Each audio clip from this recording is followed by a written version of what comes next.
Gucci, Louis Vuitton, Supreme, and BAPE. When you hear these brand names, you can't help but think of the high-class, lavish 1% you see all the time on movies and TV shows. But don't let the big names and high price tags fool you. These luxury brands were actually made for broke people. No, this whole thing, all of this, it's all about me. In this video, we'll be peeling back all the lavish brand names and figuring out just how these brands cater to the poor. Stick around until the end to find out how they can actually keep you poor. The game plan. Luxury brands are out to get your money, and they're not being very subtle about how they want to go about it. It should be obvious to everyone by now that these luxury brands are everywhere. If you don't agree with me, then walk over to the nearest mall and take note of just how many advertisements there are. Walking around the malls, you'd see influential people dressed to the nines using luxury brands. It's hard not to see Ryan Gosling wearing a full Gucci getup and a Tag Heuer watch on his wrist. If you're too lazy to walk down to the mall, then you only have to look up your favorite celebrity's Instagram account, where they probably partner with a few luxury brands as ambassadors to peddle the brand for you. Turn on your TV to tune into Paris Fashion Week, and you'll see every model wearing designer apparel like it's an everyday thing. Song artists have even thrown their hat in on this obsession with luxury brands, with Future doubling down and dedicating an entire song to his Gucci bucket hat. But of course, celebrity appeal isn't the only thing the market has going for it. One thing you have to know about luxury brands is that they have an absurdly high price tag, with a single Gucci handbag setting you back by almost $3,000. That's enough to pay rent for a few months. Now you must be thinking, if they're priced this high, then they're probably really worth it. The quality must be really good, right?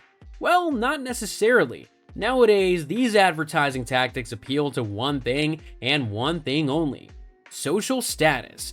The truth is, these marketing tactics only serve to reinforce this facade of being rich. The celebrities and influencers wearing these luxury brands to special events on billboards and magazines all scream the same message.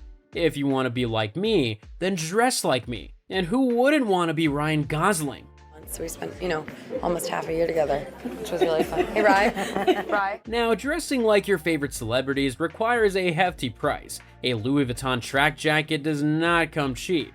Now, this insane price tag would rationally become a deterrent to those who can't afford it. But by some miracle, it's become a motivator.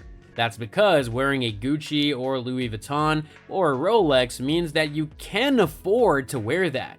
You can afford to dress like Ryan Gosling. Now that's saying something.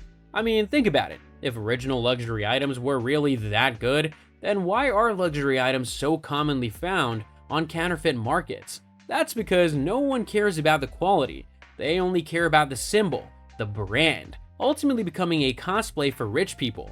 But the harder truth here is that rich people don't even really dress the way they do on your TV screens or billboards. In fact, an online survey involving 300 respondents with a minimum net worth of $800,000 all claimed that mainstream luxury brands like Gucci, Hermes, and Louis Vuitton are all tacky. That's why you never see candid photos of celebrities wearing these luxury brands, because the only time they'd wear these brands is when they're getting paid to wear them. The only people who wear overtly luxury brands like a walking billboard are the people who want to look like they can afford it.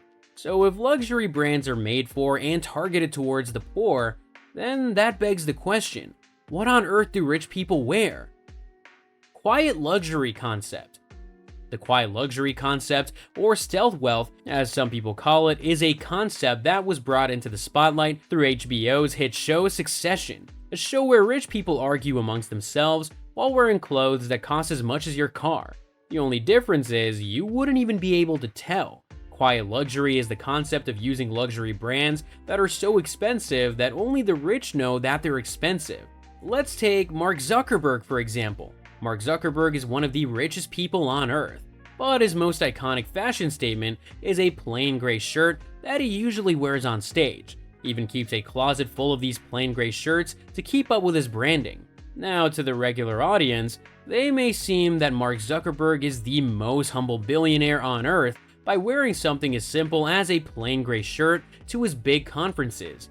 But in reality, the rich people in the audience are already scowling in jealousy because they know that Mark's gray shirts are actually tailor-made by Brunello Cucinelli, worth over $600 per shirt. The simplicity in design separates the old rich from the new rich, the old rich being those who have grown up wealthy and no longer need to flaunt their wealth, and the new rich being those that have worked their way up a few tax brackets and want to show it off as much as possible. So while luxury brands pride themselves on their brand name being displayed almost obnoxiously on their fashion items, only the real lavish luxury brands take the route of simplicity.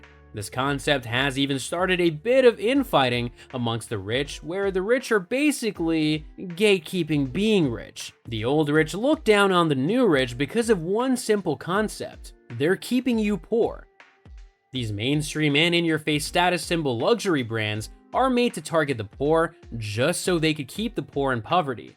For this example, let's take a look at the Birkin bag from Hermes. Birkin bags are some of the most infamous luxury items in the fashion industry, toting the title of the most expensive bags in the market.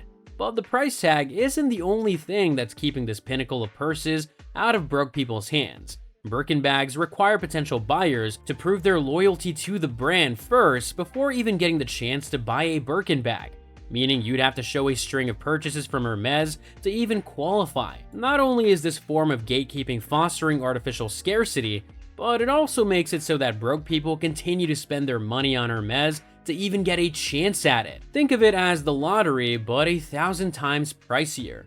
No pay, no problem. Luxury goods have made their products more accessible to the common folk, offering you the package deal of a luxury status symbol plus crippling amounts of debt. These brands partner with credit cards and other pay-later establishments to encourage broke people to spend their money more, tying their income to these luxury goods just so they can feel rich earlier.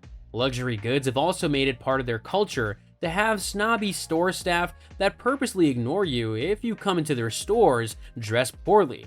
Psychologists say that this produces something called the pretty woman effect, where as a broke person, you are more enticed to throw your money at a store with snobby staff just to prove that you can afford it. These are just some of the many ways that these luxury brands work to keep their target market broke. Although luxury brands might sound like a scam right now, this carrot on a stick approach does have a few exceptions. The exceptions.